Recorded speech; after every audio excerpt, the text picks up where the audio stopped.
Hello and welcome to my channel. I hope you've all had a great week since my last video and that you're having a great day today. Today I'm going to talk to you about 10 not so obvious tools for writers, and by this I mean stuff other than your laptop or desktop computer or whatever else you might use to write your stories on.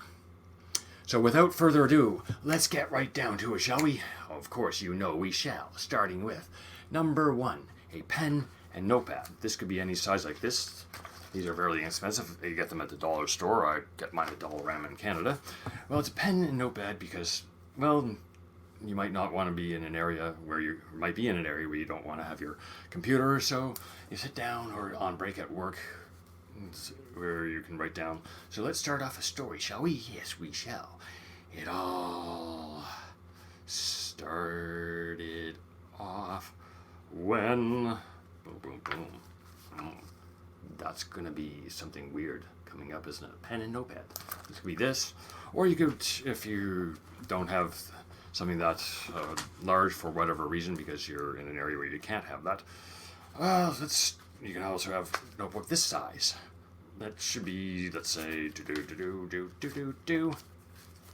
This could fit right into your cargo pant pocket if you're wearing cargo pants, or into a smaller bag like a purse or an attaché case or anything else that you have that a large one like this won't fit into. So let's continue that story. It all started off when I saw someone from my past I didn't want to see ever again. Or if you don't have cargo pants and you want a smaller notebook, you can just take one of these. If it fits in your shirt pockets, well, if I had a shirt pocket, it would fit in there. So you can try this. Continuing the story, shall we? Yes. Started off when I saw someone from my past who I never wanted to see again. A new manager at work. So I ran like hell out of there to the unemployment line. These are pretty cool because you can go hide somewhere like around a corner, and easier to hide quicker in a pocket than either of these two large ones. So just so you know, I did right on there. Continuing that story. Anyway, number 2. Your next one could be a phone for dictation. For me, I use the Speech Note app that I got from out of the Google Play Store. I have a Samsung Galaxy. I'm pretty sure that the Apple iPhone store also has dictation apps, but so let's continue with the story. I used this today when I was sitting in my car in line at the recycling depot to cash out some recyclables. And so, continuing the story. Well, I already did that, and unfortunately when I went to the unemployment line, I didn't qualify for unemployment because I quit without notice and without justification, so, oops. A life lesson learned, isn't it? Yep. Cool. Anyway, that's a pretty cool thing. Number 3, you can use AI, artificial intelligence, whatever tool you use, ChatGPT, Gemini, or anything else like that, for brainstorming. And now I know it said brainstorming. Do not use it to write the actual story and then publish it. And if you do that, well, you get what you deserve. But for me, a story that I'm working on, I wanted to know how a criminal gang would launder money, so I had it asked how it would do that, and so basically showed how it would do it, and as well as using crypto. Now, also, just so you know, I didn't use AI to brainstorm for this video. I wrote it down on this piece of paper here. But the benefit of the AI for brainstorming, particularly with that money laundering thing, is, well, I can write down that I'm writing a fiction story on it, and if I did a Google search, I might have a visit from the RCMP or if you're in U.S. FBI or whatever your national police force is in whatever country you have. And so that's the beauty for AI, because artificial intelligence is a very good servant for you. It's just a very terrible master, kind of like money in a way. Next up, we have Writing Craft books and courses. These are the 3 latest Writing Craft books that I've read. Libby Hawker, Take Off Your Pants. Well, it's an outlining book. Tell people who are pantsers and want to learn some outlining techniques. Not a porn channel, so don't get your hopes up on that one, ladies. Anyway, it's a really good book. I've used it for the latest one that I'm working on. A criminal one that I mentioned about the money laundering using crypto and other stuff.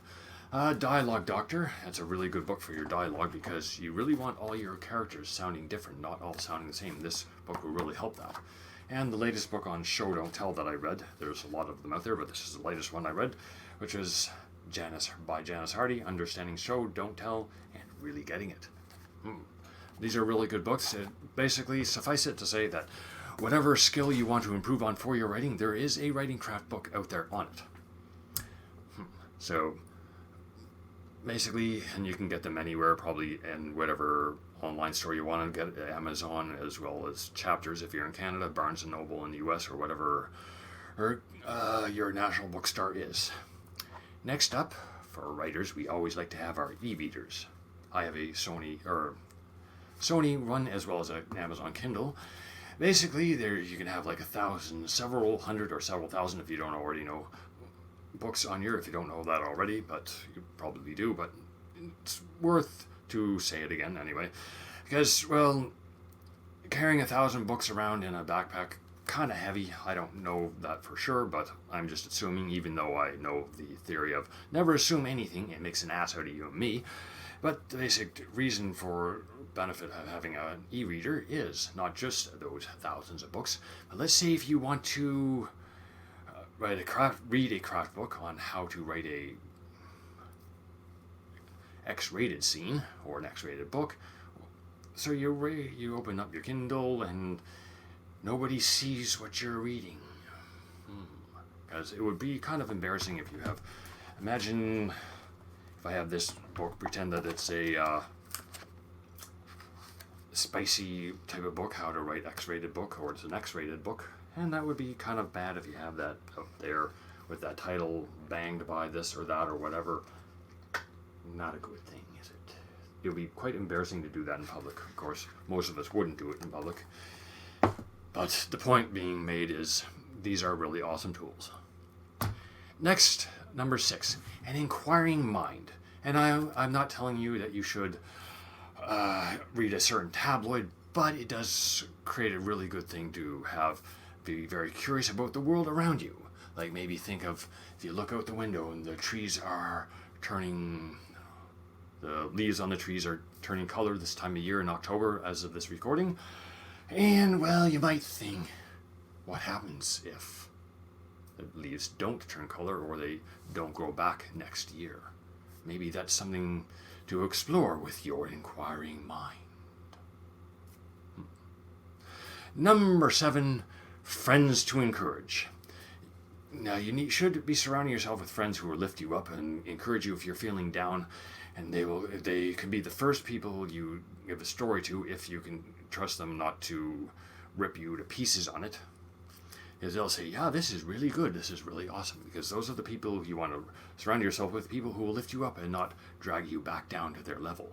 But this does not mean that you should republish the first draft if your friends say your book is really good, because it has been said that your book is ready to publish when more than one person who is not a friend or family member who has said they enjoyed reading the book. Which leads us to number 8, critique partners or beta readers to help you improve. This is where the mentioned Writing Craft books come into play. Like they will tell you this is where you need to improve on this, like the dialogue, they're just kind of sounding wooden. That's why you get a dialogue book.